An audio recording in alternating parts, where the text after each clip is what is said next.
O yan, Dito ka dito. kagagaling natin na follow up si nanay sa follow up check up ng kanyang mata. Ngayon, pupunta tayo sa bahay ng kapatid niya. Yan si nanay oh. Tignan natin, hanapin natin. Nay, saan nakatira yung kapatid mo? Sa nakatara din ka ba? Mabayuan. Sa Mabayuan. Oh.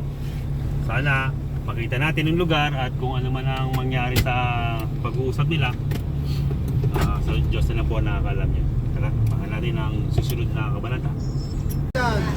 Ito yung ano, iskinita. Baka yung si Ading na sinasabi mo, si Teodoro Dukulan.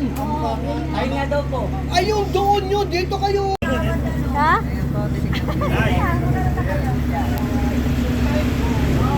nakita na, tama ba nakita na yung ano? Dito na dito. Dito na yung dati nakatira si... Dukulan. Umulan, tama po ba yan? Ito siya, pre. Yo, pwede na. Lalakad daw yung mga estudyante. Ako na